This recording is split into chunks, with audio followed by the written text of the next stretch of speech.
Hello everybody, welcome back to another Mystic Islands video. Thank you guys so much for watching. I really appreciate you guys watching these Mystic Islands videos. It really feels like the game is growing every day and we're getting new people into the Mystic Islands fandom. Today I got another custom deck profile to go through. This is a custom constructed deck with the Royalty faction and the Mage faction in it, and we nicknamed it the Imperial Magic deck. I think this deck is pretty cool. It's a little bit more defensive, so a lot different than the last deck we looked at, the Goblin Swarm deck. So without wasting any more time, let's go right into it. The first card is a neutral faction. It is Shatterstone, a 0-cost neutral faction ability card. Add 1 Chaos Crystal to your stash, then add 1 crystal to each caster's stash equal to the number of Shatterstone cards in your graveyard prior to casting this card. This caster may only cast 1 Shatterstone this round. Very useful for getting crystals. You can run up to 3 because it's an uncommon, but we're only running 1 in this deck. So that is the only neutral faction card in the whole deck, actually. Up next, we're going with the Royalty faction. It is White Wolf, cost 2, Royalty faction creature, 3 attack, 2 defense, a wolf animal. And when casted, if you have an existing Royalty faction creature on your battlefield, this creature enters this turn unrested, which means it's allowed to attack its first turn up. And it is not resting, of course, so it's not tired, it's not sleeping, basically. We're running 3 copies of White Wolf, very fast creature, and in the Royalty faction. Next up is Cairo Royal Knight. Yes, this is an old-looking card. A lot of these cards have not been updated for set 4 yet because they have not been printed yet. The next set in production for Mystic Islands is Mystic Islands Reborn, where all of the old cards get reprinted with updated artwork, new template, and updated effects that make more sense. They're easier to read, everything like that. So I will show off all the cards that have updated versions digitally, like this one in a second. Cost 3 Royalty faction creature, 2 attack, 4 defense, a human knight. When casted, gain 2 health. And this creature has idle, which means it's not affected by ability cards at all. And it has grounded, meaning it cannot be banished. So Cairo Royal Knight is kind of annoying to go against. Not overpowered, but just a defensive creature that we're going to run 4 copies of. Just don't want to run into Cairo most times. Easy enough to kill, but still no ability cards affecting Cairo. And here's the updated version right here on screen.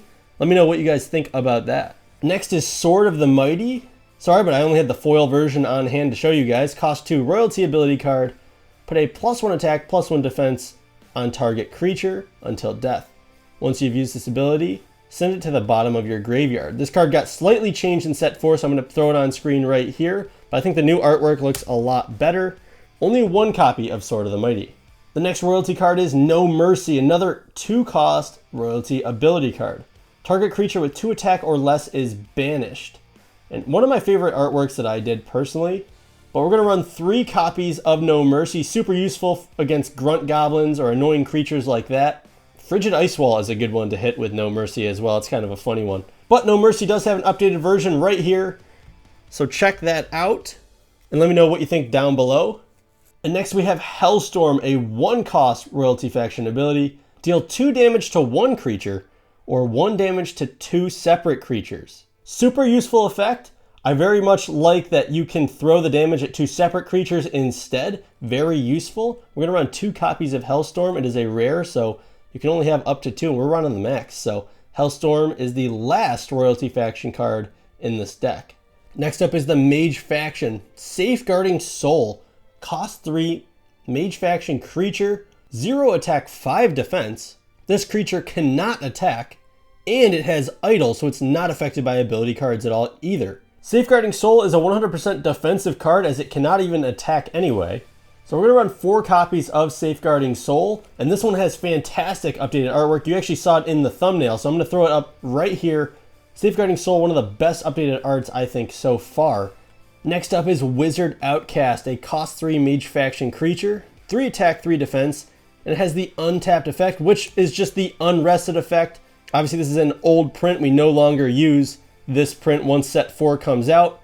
We changed that effect to unrested, so obviously just ignore that text there. But we're going to run 4 copies of Wizard Outcast. This means he is able to attack as soon as he comes onto the battlefield. And that's definitely adding a lot of speed to the deck, so very useful for Wizard Outcast. Updated artwork actually coming soon for this one. If you want to see it, it's going to be on the Patreon. Next up is Joom the Warlock, cost 3, Mage faction creature, 4 attack, 2 defense, a human warlock. Every time this creature kills another creature, target caster discards a card. And the most important, Idle is on this card. This card cannot be affected by ability cards. Definitely an easy one to kill with creatures though, only 2 defense. It is a common, but you're gonna run 4 copies in this deck. I got one foil one here. This one does have updated artwork, so check it out right here. But a very useful card, very annoying because it has 4 attack. So very fun to use, very kind of annoying to go against sometimes. This card's all updated. It's Azure Wisp, costs 1, Mage Faction creature, 1 attack, 0 defense, and you're thinking 0, it should die immediately when it comes out. It should, but it says, this creature does not die unless killed by an opposing creature, which means abilities can't kill it either. When this creature dies, put a +1 attack, +1 defense on target Mage Faction creature on the battlefield if possible. Azure Wisp is very useful for buffing your other Mage Faction cards. You get 3. When they die, they can buff your Joom the Warlock or your Safeguarding Soul or any cards that are idle because this is a creature effect, not an ability card. So it's kind of a workaround there, but Azure Wisp is very useful, very fun to use as well. Let's get a little more aggressive. Fireball, cost 3, Mage Faction ability. Target creature takes 4 damage. This card is idle as well, so this ability card cannot be affected by other ability cards. Very annoying, very useful for you. This is a very nice card to throw in your deck. Deals 4 damage to a creature and it cannot be countered basically. It is a uncommon, we're running 3. This has updated artwork by Casey, so check it out right here. Very awesome artwork, I love the new one. Got another common creature here, Underground Soul Mage, cost 1, Mage Faction creature. 1 attack, 1 defense. When casted, your opponent puts the top card of their deck into the graveyard.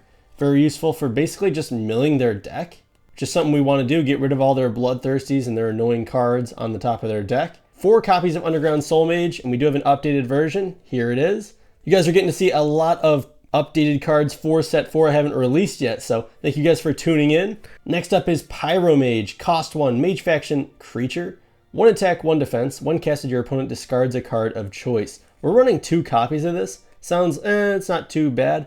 Hand control is very useful in Mystic Islands. This card is actually half banned, which is why we're only running 2, even though it's a common. We're only allowed to run 2. And we're going to keep running 2 until I fix this card in set 4. So a very useful card, obviously. Just gets rid of a card in your opponent's hand for playing it. You're probably wondering why no Forbidden Spell in this deck. You usually run that. Well, it's because we have Binding Electricity. 2 copies of it, and it's a Mage Faction ability, costing 1. Destroy target ability card. It has no effect. And deal 1 damage to your opposing caster. To all opposing casters, actually. So if you're playing in a group game, it just hits everybody for no reason as well. That is a rare card. It is a fantastic card. It's basically a souped up Forbidden Spell, but meant just for the mages. So you're going to have to run Mage to use the card, so there's a little bit of a downside to it. But very useful card. And we do have an updated version that I love. Here it is by Francisco. Let me know what you guys think about that one. We got 3 cards left. They're all 1-ups. It's Deflect, costing 2. Mage Faction ability. Target ability card has no effect and is destroyed. Look at the top 2 cards of your deck. Put them back in any order. Similar to Binding Electricity, except it lets you look ahead at your cards coming up, and you get to put them back in any order. We're only going to run 1 copy of this. Not as useful as Binding Electricity in this deck, but still useful, and it's a nice foil. Check out that artwork. Running another ability card, Amethyst of Protection. This is a Mage Faction permanent ability, so it stays on the battlefield until destroyed. Costing 0, so it's free. Whenever the controller of this card would be dealt damage by a creature's skill, it deals no damage instead. Meaning if a Grunt Goblin were to die and it says deal 4 damage to you, that is a creature skill saying it, so Amethyst of Protection protects you from that damage and it does not hit you. Very useful. It is a Mystic rare. Only can run 1 copy, and that's what we're doing, so Amethyst of Protection is going in this deck. The last card is the leader of the deck, Scarlet Witch of the Woods, a Mage Faction leader, of course. 8 defense. It either costs 5 Chaos Crystals or 7 health. Her rest effect is choose target creature. That creature is not affected by ability cards until this leader is unrested. Or you could pay 1 crystal to add 1 defense to her. You could pay 1 crystal to draw a card. Or you could pay 2 crystals to look at your opponent's hand, lose 2 health, and shuffle your deck. So you got some options with Scarlet, but the best thing is probably to rest her to protect a creature from ability cards, especially if it's one that you don't want to die this turn just in case. So very useful. Scarlet is very protective of her creatures, and such nice artwork by Casey as well. Becoming a fan favorite leader, it seems. So you guys let me know what you think about the Imperial Spells deck. Obviously it has Royalty, Neutral, and Mage faction in it. Let me know, do you think this is stronger than the Goblin Swarm deck? Which one would win? And before we get out of here, I want to say thank you guys so much to our patrons. We got 3 people in the Mystic Rare tier, and I really do appreciate it. It's the best absolute way to support Mystic Islands, besides buying the products, of course. And guys, you might as well join the free tier. Even Wrath of Kors and Chaos Galaxy have joined, so at least go check it out over there. Thank you guys so much for watching. I'm gonna see you guys in the next one.